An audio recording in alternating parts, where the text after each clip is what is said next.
नमस्कार साथियों, आप सभी का स्वागत है हमारे YouTube चैनल में। आज हम बात करेंगे जो नई शिक्षक भर्ती की डिमांड की जा रही है। क्या आखिरकार ये नई शिक्षक भर्ती आएगी? आएगी भी तो क्यों आएगी? हाँ, हम इस पे डंके की चोट पे बात करेंगे। जो नई शिक्षक भर्ती आएगी और इसके पीछे का राज क्या है, कारण क्या है, हम समझेंगे, एकदम सटीक विश्लेषण करेंगे। जो भी चीज़ें बात करेंगे ऑथेंटिक बात करेंगे, कुछ भी फालतू की बातें नहीं होंगी। तो दोस्तों, हमारे चैनल से अगर आप नहीं जुड़े हैं तो हमारे चैनल से जुड़ने के लिए आप हमारे चैनल को सब्सक्राइब करें, बेल आइकन को प्रेस करें ताकि कोई भी अपडेट हो आपको सबसे पहले मिले। तो दोस्तों, आप जानते हैं कि लगातार 22 जून से नई शिक्षक भर्ती के लिए अभ्यर्थियों द्वारा SCRT पर जमे हुए हैं। अनवरत धरना चल रहा है, बार बार महाधरना का भी आयोजन किया गया है, उसके बावजूद भी सरकार अभी टस की मस नहीं हो रही है। तो सरकार के अधिकारी बात करने को भी तैयार नहीं हैं। तो बच्चे भी यह ठान लिए हैं कि हमको नई शिक्षक भर्ती लाना है। उसके पीछे कुछ कारण हैं। नई शिक्षक भर्ती आपको रिलीज़ करना ही पड़ेगा। उसके पीछे के बहुत सारे कारण हैं और बहुत सारे आपने उस खामियों को छोड़ के गए हैं जिसकी वजह से नई शिक्षक भर्ती आपको निकालना ही पड़ेगा। तो इन सब चीज़ों के बारे, यही सब कारण के बारे में हम आज आपसे चर्चा करेंगे। तो दोस्तों, आज इन सारी चीज़ों को बात करने से पहले हम आपको कुछ पॉइंट्स के बारे में भी क्लियर कर देते हैं कि नई शिक्षक भर्ती के लिए कौन कौन से पॉइंट्स हैं जिसकी बिहाफ पर नई शिक्षक भर्ती आएगी। तो इसके लिए आप, पहला कारण है, सरकार ने अपना खुद का एक भी भर्ती अभी तक नहीं निकाला। जैसा कि आप जानते हैं कि 2 भर्तियाँ हुई हैं, 68,500 और 69,000। ये 2 भर्तियाँ हुई हैं और ये दोनों भर्तियाँ सुप्रीम कोर्ट के आदेश के अनुसार हुई हैं। इन दोनों भर्तियां होने के पीछे 1,37,000 हमारे शिक्षा मित्र भाई हैं जिनका समायोजन रद्द सुप्रीम कोर्ट ने किया था और उसी के बिहाफ पर उसने कहा था कि आप 2 भर्तियां निकालेंगे और इन 2 भर्तियों में आप शिक्षा मित्रों को मौका देंगे और उनको कुछ वेटेज के साथ इसमें शरीक होने के लिए कहेंगे। तो ये 2 भर्तियाँ ये सरकार अभी तक सुप्रीम कोर्ट के आदेश के अनुसार ही निकाली है, कोई अपनी खुद की भर्ती नहीं निकाली है।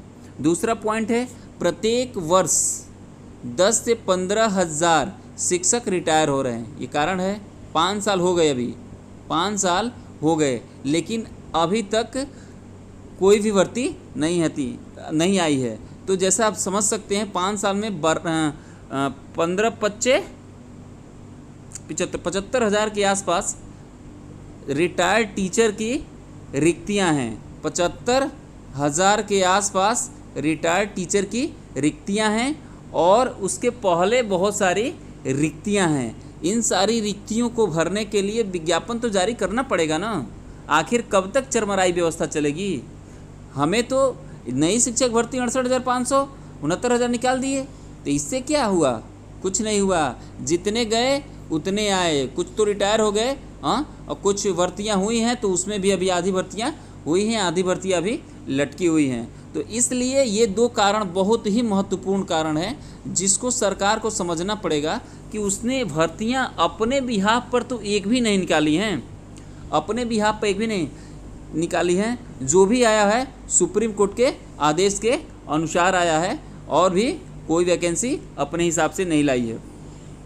तो अगला पॉइंट हम देखते हैं, सुप्रीम कोर्ट में अपने हलफनामे में सरकार ने स्वीकार किया है कि हमारे पास अभी 51,112 पदें रिक्त हैं, हम इसमें शिक्षा मित्रों को एडजस्ट करेंगे। जब 69,000 शिक्षक भर्ती की सुनवाई हो रही थी तो हलफनामा में इन्होंने कहा था कि हमको ये भर्ती करने दीजिए, अगर आपका निर्णय हमारे विरोध में आएगा तो हमारे पास अभी 51,112 सीटें खाली हैं, हम इनमें शिक्षा मित्रों को एडजस्ट कर देंगे। लेकिन सुप्रीम कोर्ट ने इस चीज़ को नहीं माना। उन्होंने कहा कि आप इनकी सीटों को छोड़कर आप भर्ती कर सकते हैं। तो 36,000 समथिंग कुछ सीटें छोड़कर 31,000 समथिंग कुछ सीटों पर, 32,000 कुछ समथिंग सीटों पर, एग्जैक्ट आंकड़ा नहीं याद है बट ऐसा ही कुछ है, जो शिक्षा मित्रों की सीटों को छोड़कर 31,000 32,000 के आसपास सीटों पर इन्होंने प्रथम चरण की काउंसलिंग कराई थी। उसके बाद सुप्रीम कोर्ट से इन्होंने जीता, तब दूसरी लिस्ट जारी की और दूसरी लिस्ट जारी करने के बाद कुछ पद रिक्त रह गए थे जिस पर बहुत धरना प्रदर्शन और विज्ञापन देने के बाद सरकार ने तीसरी लिस्ट जारी की है, जिसमें 6,696 अभ्यर्थियों को काउंसलिंग हो गई है, बट इसको अभी नियुक्ति पत्र नहीं दिया गया है। ये सारी चीज़ें हैं। ये 51,112 सीटें सुप्रीम कोर्ट में स्वीकार किया है। ये आखिर सीटें हैं ना, इन सीटों पर वैकेंसी आनी चाहिए ना, जबकि सरकार कह रही है जहाँ सीटें पर हम वैकेंसी में इनको एडजस्ट करेंगे। ये तो, और उसके बाद आरटीआई से जब जवाब आया तो उसमें 2 लाख प्लस प्राइमरी के टीचरों की वैकेंसी अभी रिक्त है, 2 लाख के आसपास। आप सोच सकते हैं जो कितनी पद अभी खाली हैं, और सरकार इन पदों पर भर्ती एक भी नहीं की है, जो भी की है सुप्रीम कोर्ट के आदेश के अनुसार की है। ये हमारा चौथा पॉइंट हो गया। आप सबको पहला, दूसरा, तीसरा और चौथा पॉइंट सब क्लियर होगा, ठीक। और यही कारण है कि नई शिक्षक भर्ती आएगी और 110% आएगी। अगला पॉइंट देखते हैं क्या है।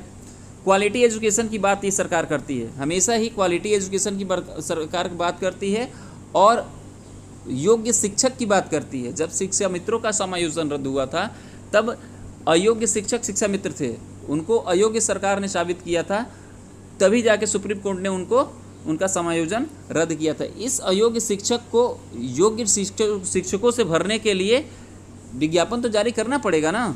अभी भी 22,000 सीटें कुल खाली हैं। उन सीटों को भरने के लिए अगर हम 51,112 में 22,000 जोड़ दें तो मिला जुला के लगभग वही 73,000-74,000 सीटें अभी भी रिक्त हैं, ठीक। उसके बाद 75,000 सीटें हमारी पर ईयर जो रिटायर्ड टीचर होते हैं उनकी 75,000, मिला जुला के 1.5 लाख सीटें तो यह सीधे सीधे दिख रही हैं। और तीसरा पॉइंट है, पांचवा पॉइंट में ही मान लीजिए ये छात्र अनुपात है। आप लोगों ने अभी देख लिया 1,50,000 के आसपास सीटें अभी हम आपको बता चुके हैं खाली हैं, और छात्र अनुपात अभी भी फुलफिल नहीं हो पाया। इस छात्र अनुपात को अगर फुलफिल किया जाए तो मिला जुला के 2 लाख से ऊपर अभी रिक्त पद हैं यूपी प्राइमरी एजुकेशन में। इसको सरकार को भरना पड़ेगा ना, इसके लिए हम उसको विज्ञप्ति रिलीज़ करनी पड़ेगी ना, इसलिए विज्ञापन तो जारी होगा, 110% विज्ञापन जारी होगा। इस चीज़ को हम आपको गारंटी के साथ कह सकते हैं। और लास्ट पॉइंट है, आप देख सकते हैं लास्ट वाला पॉइंट, इतना शिक्षा मित्रों का समायोजन रद्द हुआ था, उसमें सभी भी 22,000 सीटें खाली हैं, इसको भी भरना पड़ेगा। इन सारी चीज़ों को मिलाकर आप कह सकते हैं जो नई शिक्षक भर्ती आएगी, और इस नई शिक्षक भर्ती आने के पीछे का रीज़न यही सब है। और अभी भी उत्तर प्रदेश प्राथमिक शिक्षक के 2 लाख के आसपास पद खाली हैं, और भर्ती आने वाली है। जल्द ही यूपी टेट के बाद वैकेंसी रिलीज़ होगी और आप सभी सुपर टेट में शामिल हो पाएंगे। तब तक आप अगर यूपी टेट क्वालिफाई नहीं कर पाए हैं तो उसकी तैयारी करते रहें। यूपी टेट के तुरंत बाद ही सुपर टेट का आयोजन किया जाएगा, ऐसा सरकार की रणनीति हमेशा से रही है। तो दोस्तों, अगर हमारा वीडियो सही लगा तो आप लाइक करें, शेयर करें और सब्सक्राइब करें। बहुत बहुत धन्यवाद।